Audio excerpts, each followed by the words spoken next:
जय श्री कृष्णा। राधे राधे। श्रोताओं, आप सभी को हरियाली तीज की ढेरों शुभकामनाएं। श्रोताओं, अगर आप हमारे चैनल ज्ञान कथा सार पर नए हैं तो हमारे चैनल को सब्सक्राइब करें और अपने परिवारजनों के साथ जरूर शेयर करें। श्रोताओं, इस वर्ष हरियाली तीज पर्व 19 अगस्त 2023 दिन शनिवार को मनाया जा रहा है। धार्मिक महत्व के अनुसार हरियाली तीज के त्योहार पर सुहागन स्त्रियां अपने पति की लंबी उम्र और अच्छे स्वास्थ्य के लिए उपवास करती हैं। इस दिन भगवान भोलेनाथ और मां पार्वती की पूजा की जाती है। इस दिन सुहागन महिलाएं माता पार्वती जी को श्रृंगार सामग्री अर्पित करती हैं और स्वयं भी सज धज कर हाथों में मेहंदी लगाकर 16 श्रृंगार करके बड़े ही उत्साहपूर्वक इस पर्व को मनाती हैं। भारत भर में हरियाली तीज पर्व को भगवान शिव और माता पार्वती के पुनर्मिलन के उपलक्ष्य में मनाया जाता है। हरियाली तीज की पूजा विधि। हरियाली तीज के दिन साफ सफाई करके घर को तोरण और मंडप से सजाएं। एक चौकी पर मिट्टी में गंगा जल मिलाकर शिवलिंग, श्री गणेश, मां पार्वती और उनकी सखियों की प्रतिमा का निर्माण करें। सभी देवी देवताओं की मिट्टी की प्रतिमा बनाने के उपरांत सुहाग की सामग्री की एक थाली एकत्रित करें और माता पार्वती को अर्पित करें। मां पार्वती के बाद भगवान शंकर को वस्त्र अर्पण करें। इसके बाद देवताओं का ध्यान करते हुए पूजन करें। अंत में हरियाली तीज की कथा सुननी या पढ़नी चाहिए। हरियाली तीज व्रत की पूजा पूरी रात चलती है। इस दौरान महिलाओं द्वारा जागरण और कीर्तन भी किए जाते हैं। इस दिन हरे रंग का विशेष महत्व होता है, इसलिए इस दिन हरी साड़ी के साथ हरी चूड़ियाँ भी पहनने का प्रचलन है।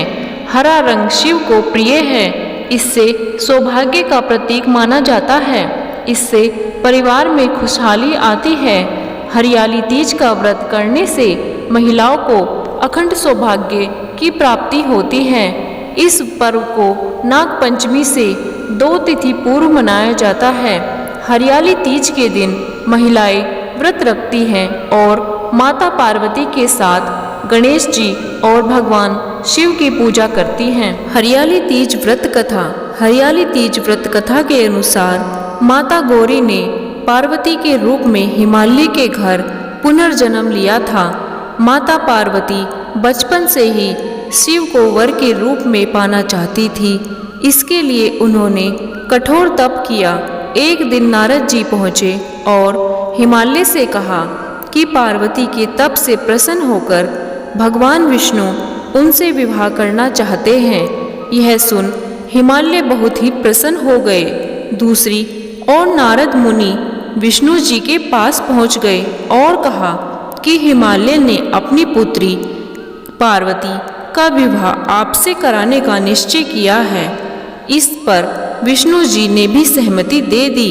इसके बाद नारद जी माता पार्वती के पास पहुंच गए और बताया कि पिता हिमालय ने उनका विवाह विष्णु से तय कर दिया है।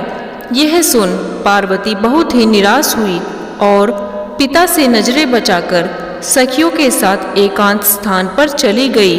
घने और सुनसान जंगल में पहुंचकर माता पार्वती ने एक बार तप करना शुरू कर दिया। उन्होंने रेत से शिवलिंग का निर्माण किया और उपवास करते हुए पूजन शुरू किया। भगवान शिव इस तप से प्रसन्न हुए और मनोकामना पूरी करने का वचन दिया। इस बीच माता पार्वती के पिता पर्वतराज हिमालय भी वहां पहुंच गए।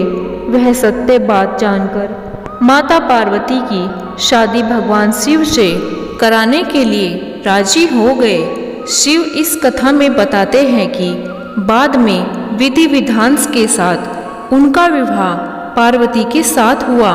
शिव कहते हैं, हे पार्वती, तुमने जो कठोर व्रत किया था उसी के फल स्वरूप हमारा विवाह हो सका।